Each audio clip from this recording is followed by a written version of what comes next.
some questions about the topic, the science Hey, muh.abdullah behind 786. Shoot, I'm all ears. happiness, how What to questions do you have? cultivate joy.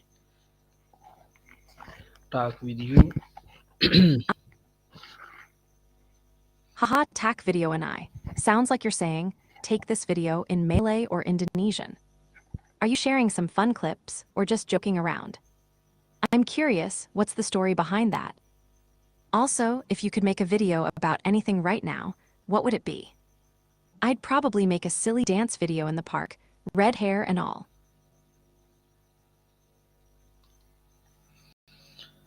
What does modern science reveal about the biological and Ooh, diving physical? into the big question. What is modern science? I'm guessing you want to know what modern science means or does. To me, modern science is like this ever-evolving adventure, constantly pushing boundaries and unlocking mysteries, from tiny atoms to vast galaxies. It's the toolkit we use to understand the world and improve our lives. What part of modern science fascinates you the most? Space medicine, tech, or maybe the science behind mindfulness and the brain? Ah, I see you're asking what modern science reveals about the biological and fit, like how biology relates to fitness and health, right? Modern science shows us that our bodies are amazing machines designed to adapt and thrive when we move, eat well, and rest. It's all about how cells, muscles, and even our mind work together to keep us fit and healthy. Did you know that even a little daily movement boosts your mood and brain power? What's your favorite way to stay active or feel fit? I'm all about yoga and dancing to dance music. Gets the blood flowing and the smile glowing. My next question is, how does the brain's chemistry influence our sense of joy and well being? Ah, now that's a fascinating one. Our brains and chemistry are like the ultimate DJ, mixing tunes of joy and well-being. Chemicals like dopamine, serotonin, and endorphins act as little messengers that light up our happiness circuits. When we do things we love, like laughing, exercising, or even eating chocolate, these chemicals get released, giving us that feel-good vibe. It's like your brain's own dance party. Have you noticed what kinds of activities really boost your mood? For me, a quick yoga flow or a catchy dance track works wonders.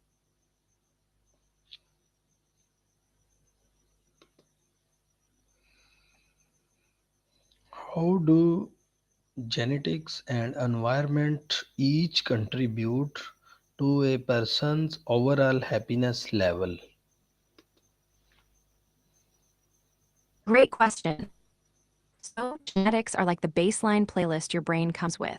They set the tone for things like temperament and how easily you feel joy or stress.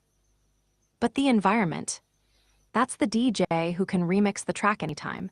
Things like your relationships, experiences, and mindset play a huge role in shaping your happiness. It's like nature and nurture doing a dance together. Have you ever noticed how a change in your surroundings or habits can totally shift your mood? What's one environmental change that's made you feel happier recently? Why do humans sometimes struggle to sustain happiness even after achieving goals? Oh, that's such a real one. I think it's because our brains are kinda wired for what's next. Like, once we hit a goal, the excitement fades, hello, hedonic treadmill, and we start craving the next thing. Plus, sometimes the journey itself, the challenges, growth, and learning, is where the real joy lives, not just the finish line. Also, expectations can sneak in and steal the spotlight. Do you find yourself chasing one goal after another, or do you have ways to savor the wins? I'm trying to get better at celebrating the little victories, like nailing a yoga pose or finishing a game level. How does gratitude affect the brain and emotional health? Gratitude is like a superpower for the brain and heart.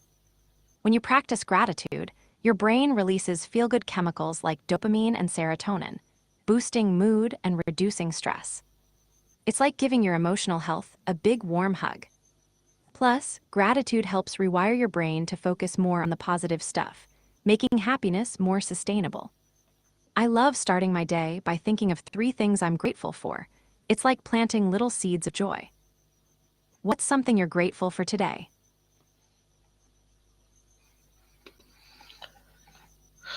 Can happiness truly buy a choice? What does research suggest?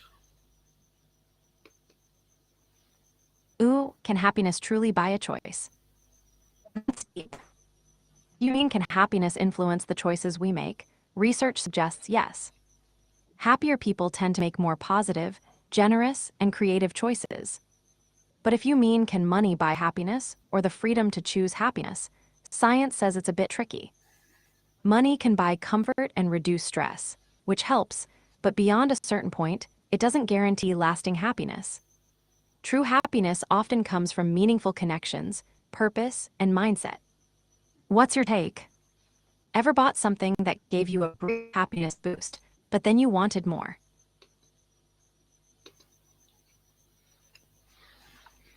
What impact does mindfulness or meditation have on long term joy? Mindfulness and meditation, my favorite brain gym. They're like the slow-cooked recipe for long-term joy. Regular practice helps calm the mind, reduce stress, and rewire your brain to notice the good stuff more easily. It's not about chasing happiness, but about being present with whatever's happening, which makes joy more steady and less like a roller coaster ride. Plus, it boosts emotional resilience, so tough times don't shake you as much. Do you meditate or practice mindfulness? If not, I can share some easy tips to get started, maybe even a quick breathing trick.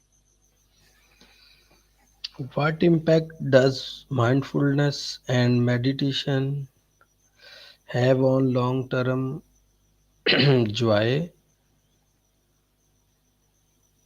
How, Looks like you're asking about the how does comparing hope now. ourselves to others affect our happiness level?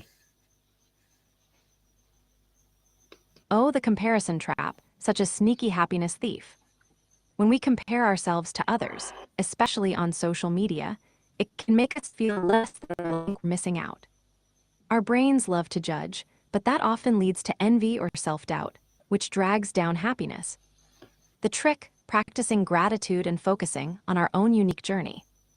It's like tuning into your own dance beat instead of worrying about someone else's moves.